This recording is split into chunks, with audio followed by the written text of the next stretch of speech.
Jerry, to get us started, give me two truths and a lie, please. So, two truths. First interesting thing about me is before I was a financial planner, I worked at the CIA. I own two lake homes and I play the guitar. Okay. CIA, Lake Holmes, and the guitar. Oh my goodness. Hmm. Well, I know that you live in Wisconsin, so the Lake Home one is that's completely believable. The guitar, why not? Uh, I'm gonna guess that you don't own two Lake Homes. No, that's true. Ah, which one is the lie? The CIA. Ah, okay.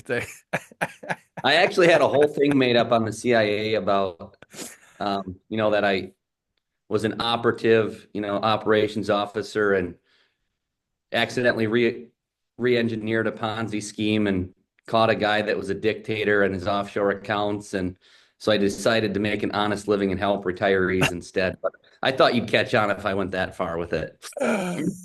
Yeah, well, you gave me just the right amount of detail Yeah, yeah. to throw me off the scent. So, if you I, were to redo life, would you in fact join the CIA, Jerry? I would like to, and I actually had to look it up. And I don't know if I would, but it's just a kind of a um, I always think it'd be pretty cool. And I had to actually look up the show called Madam Secretary Huh? because I watched the whole series back from 14 to 19. And one of my the favorite characters or actors in that was Henry McCord. And so I'm like, when I was trying to make up this, hey, what's the lie that could be true but isn't actually, I was thinking about that. And so that's I like a lot of the CIA type of series and investigative stuff. So yeah, I probably would do that in a if I had a, you know, maybe did it over a different life, things like that. I think it'd be Some pretty cool. alternative reality or timeline or Yeah, whatever. yeah. Nice. Yep. All right. And so you're a musical guy. So you enjoy playing guitar. How did that come to be?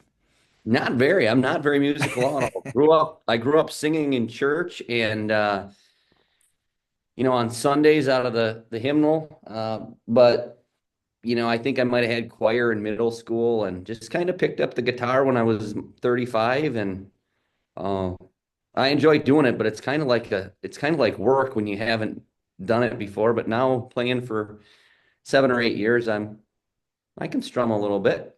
So it's kind of fun, kind of relaxing. And yeah.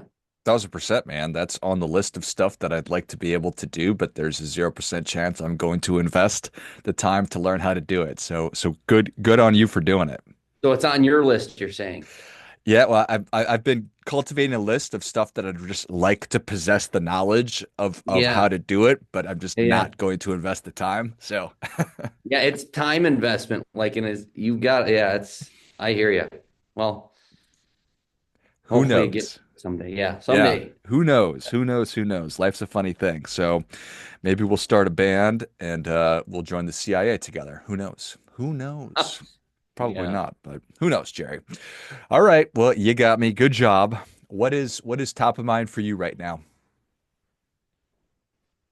Top of mind for me right now is uh I think that we can never be too intentional with our lives.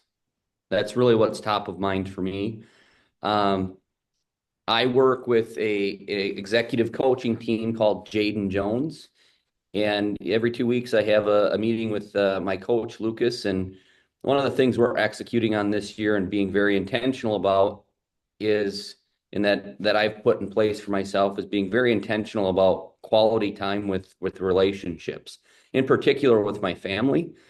Um, so one thing I'm executing and have been executing for this year is just once a month with my wife Laura, my son Grady, and my daughter Everly. Is that I take the time and schedule one-on-one trips once every month, and so that's really what's on top of my mind outside of business. And the biggest thing in life is time flies, man.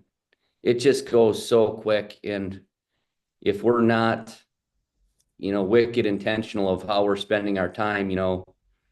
Days turn into weeks, weeks turn into years, and it's time can really get away from us. So Isn't that the truth?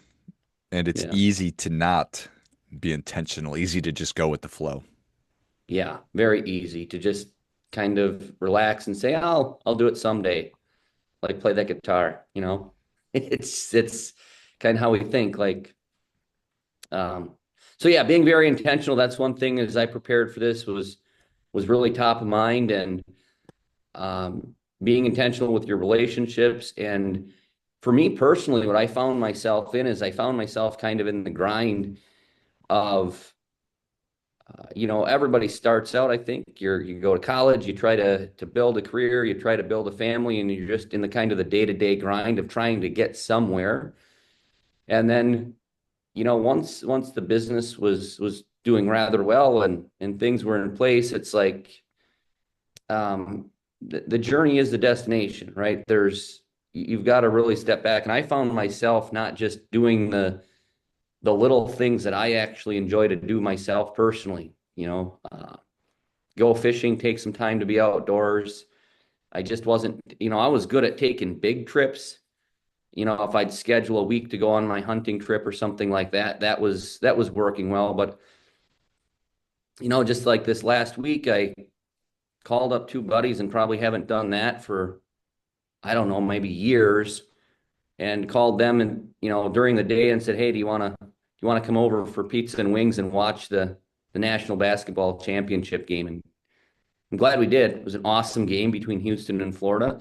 So just little things like that there's simple things to do. They're things that we really enjoy, and we overlook how powerful those things can be of just doing the things that we love. So um and they're not big things, they're just little things, and that's what makes life fruitful, right? And if we don't lean into those things that we really enjoy and making life fruitful, it can get to be a drag, right? So I think you got to have that tank filled up, that energy tank filled up when you do have challenges, that you can overcome them a little bit more easily. So because we're I, gonna have them. yeah, I love everything about that. I think that if you were to ask people walking around, like, what's most important to you? What really matters? They'd say stuff like spending time with family, spending time with friends. And this is me too. That's something I would have said. And then if somebody would have said, "Well, where's the evidence of that, George?" Be like, "Oh, well, I am intending to do these things, but I am not intentionally doing them because I'm not Yeah, scheduling it." So, yeah, good stuff. I mean, just without taking the time, it's kind of like, from my perspective, Jerry, it's like goal setting. We all know that we're supposed to have goals, but a very small percentage of us have actually written them down. And we all know we're supposed to know what's most important to us, but have we actually taken the time to think about it, write it down, and then do something to make them happen? Yeah, I mean, back to my coach, I wrote those two goals, one personal and one professional, down at the beginning of the year. What are two goals you want to execute for this entire year? Because a lot of times people we get all these things that we want to do when we think about it and don't ever write them down. And there's this whole list, but I just did two, right? And it's incredible to me how the weeks and months go past. And my coach brings back up those two things that I written down at the beginning of the year, and I've completely forgotten about them. You just get back in the cadence of life, and you're like, oh yeah, gotta, like, I didn't even remember that's what the one thing was. And it's not three or four or five things, it's one thing, and it's the challenge to remember. Hmm. You're like, oh yeah. So you got to write it down, you got to have somebody hold you accountable, and then you got to loop back to it. You got to close the loop and see it through to completion. Um, so all good stuff. Yeah, that accountability piece, that's something that I think I know I naturally resist, is external accountability, but I appreciate and understand that it's so valuable because left to my own devices, I'm probably not going to do all the things that I kind of told myself casually that I wanted to. But if there's somebody who said, "Hey, you said that this was important to you. what have you been doing to actually make it happen, then that definitely helps me as well. Yeah, and I think the cool part of that accountability is there's two things. I mean, you got to have that person in your life. I think all of us should have that person that really calls you out on your crap. But also, I think even more importantly, on the other end of that, they call you up. And what I mean by calling you up is that the best way I've ever heard this is a lot of times we need to hear as people that we need somebody else to believe in us before we even believe in ourselves. And when I heard that statement, I'm like, that's just so true because we all have our little person voice that says I'm not good enough or our insecurities or whatever it is. And so yeah, having that person to really lay the foundation of calling you up and understanding that little person voice as we talk about and that we all have, and just you're never gonna you're never gonna really calm that little person down, but you just got to acknowledge that it's there, and then say, it's gonna be okay, right? And most of the time, that little person that's saying things to us like we need to do this before that, or we can't do this because of that, or he's a liar. He's the biggest liar in our lives. He lies to us. There's nothing, you know, not a lot of truth to what our little person says. So, yeah, accountability piece is hugely important. Somebody not only to call out your crap, but more importantly, call you up along the way.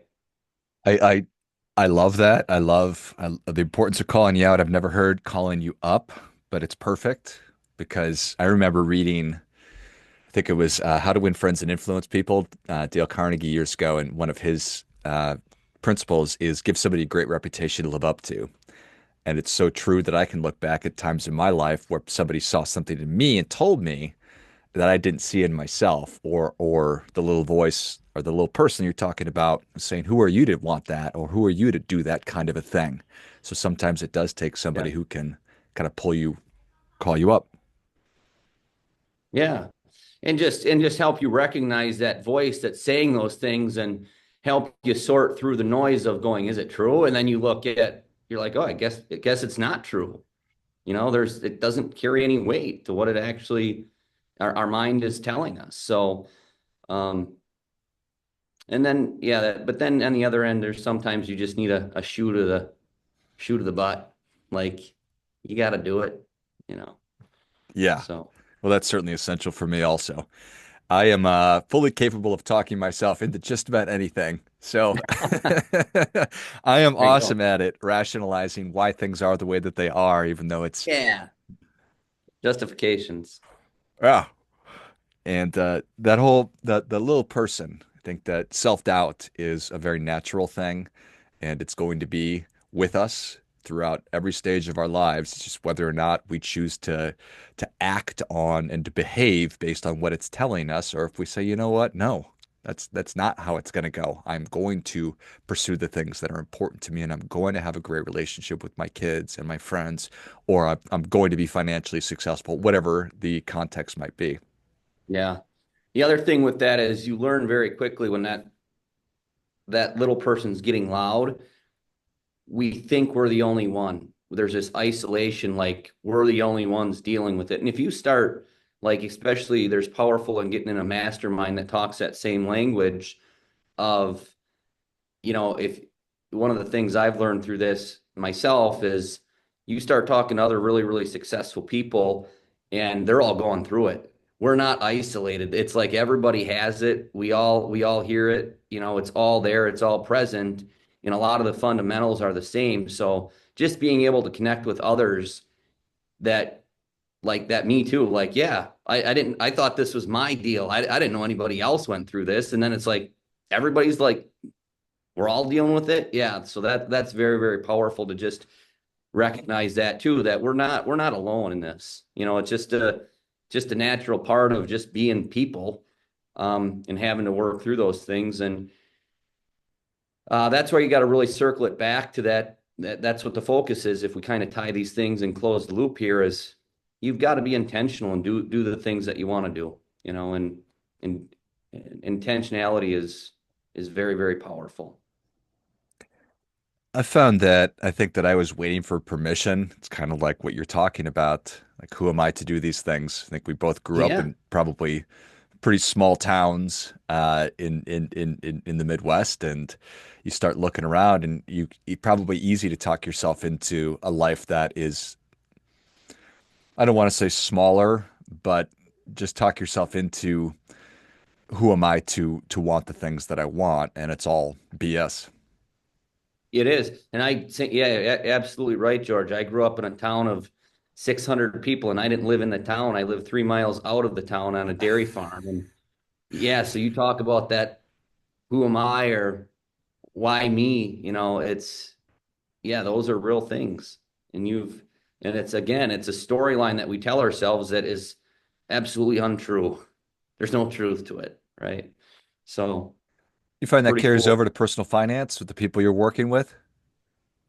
Oh, yeah, like 100%. Our minds, this little person, right? Our minds are looking for four things that we're constantly searching for survival, right? Our mind wants to survive, and there's four things that people don't like. We don't like attention, okay? We don't like struggle, we don't like uncertainty, and we don't like change.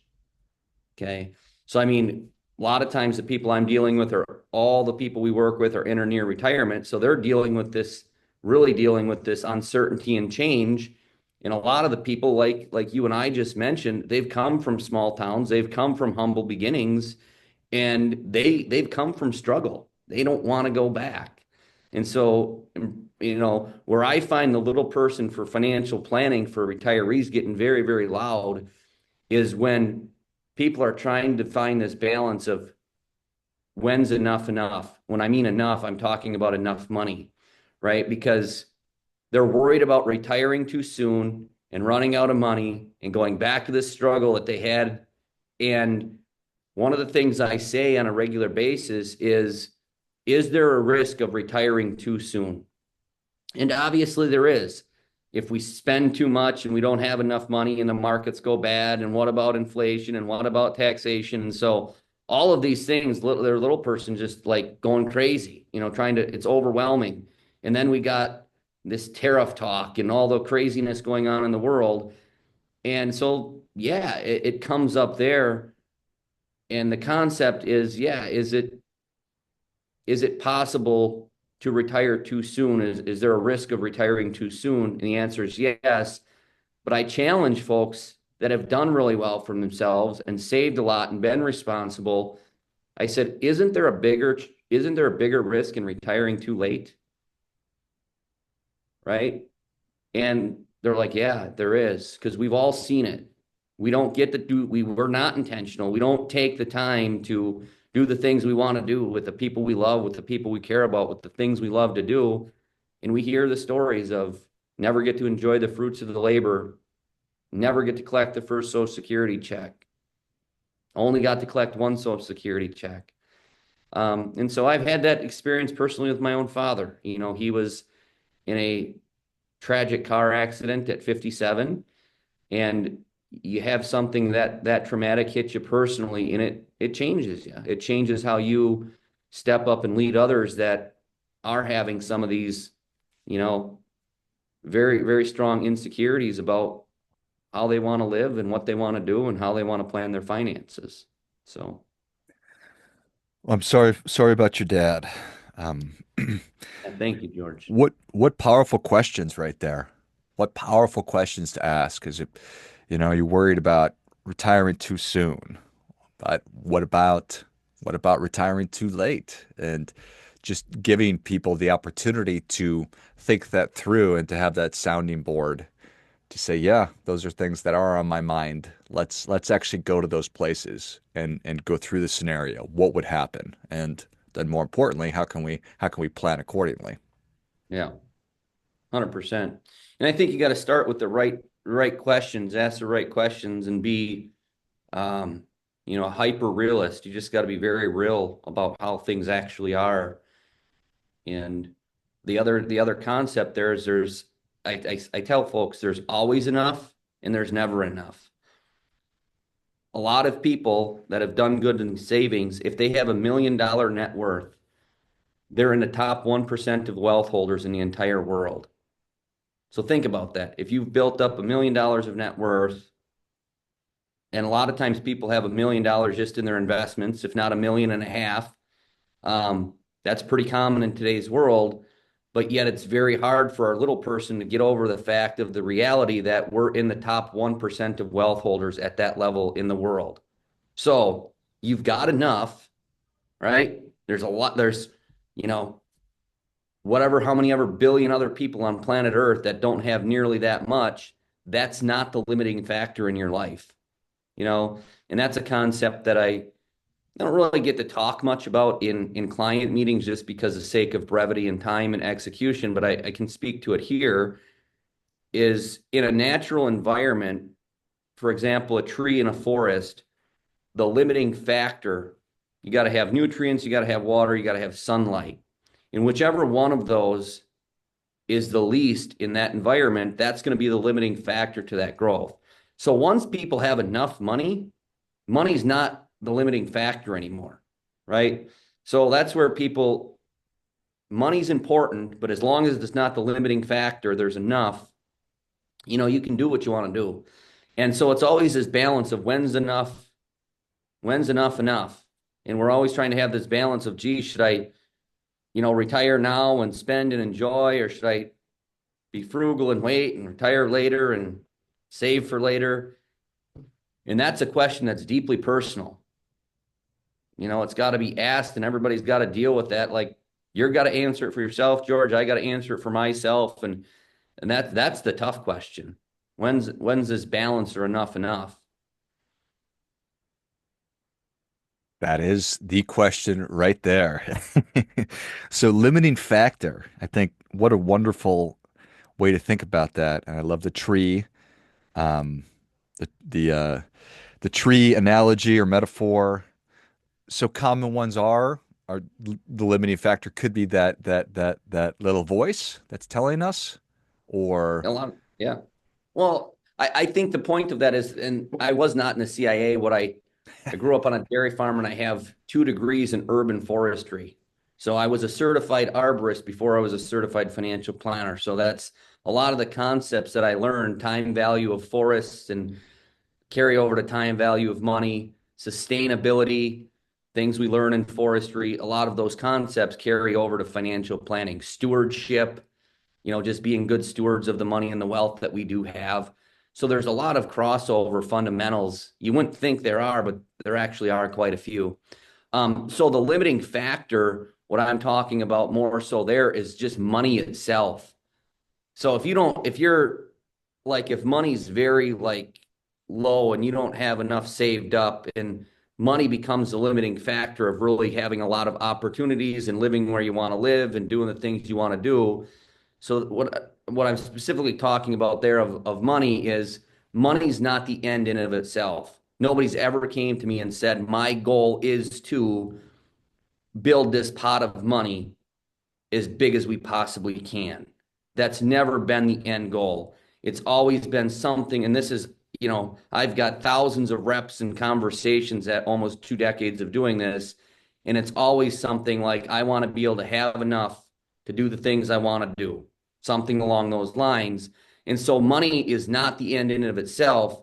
We just have to get the money box checked so it's no longer the limiting factor. Okay. So it's nothing a limiting factor as far as internally with finances. The concept there is more on, once the money box is checked and it's no longer the limiting factor, that's what people are really looking for. So they can just go travel and take the cruise and go on sewing cruises. I didn't know there was things as sewing cruises. Did you, George? no. Yeah, I'm so these glad to hear that ladies, there is. they're sewing cruises and knitting cruises, and they sew for out at sea and stop at the port and load up on more supplies and sew again. And it's one thing I always teach in the classes is, for whatever reason, people retire and they buy tractors and sewing machines. The most expensive sewing machine we've ever funded was $30,000. And people say, well, that's not a sewing machine, that's an embroidery machine. I don't know that much. I Oh, just have my grandma's 1940s, little flip up green machine. That's my knowledge on sewing machines. But um, yeah, that's what the limiting factor is. People are not looking to end the end result isn't saying, hey, I want to grow as much wealth as I can. It's having enough money, so it's not the limiting factor to do the things I want to do. I love it. Thank you. Thank you for Yeah. elaborating on that, and thank you for introducing me to sewing cruises because now I simply must learn more. And what a time to be Yeah. alive. There's Yeah. Star Trek, there's Star Trek cruises, there's sewing cruises. I bet we're just scratching the surface. Yeah, and the lady that I know that introduced me to that, I've yet to. She's either there now or returned recently, and I haven't closed the loop with her. So I'm curious to know all about that. How it went, and um, so Yeah, I have so many questions. So we'll have to save that for part two. Well, Jerry, thank you so much for coming on. Where can people learn more about you? How can they engage with you? the website's the easiest way, northernwaywm.com. So it's just Northern Way, WAY, and then WM stands for wealth management. So northernwaywm.com. Excellent. Well, if you enjoyed this as much as I did, show Jerry your appreciation. Share today's show with a friend who also appreciates good ideas. Get in touch, learn more about Jerry and what he's working on at northernwaywm.com. I'll link all the other spots in the notes of the show. Thanks again, Jerry. Thank you. Finally, friendly reminder, there's never going to be anybody more interested in your financial success than you are, so act accordingly.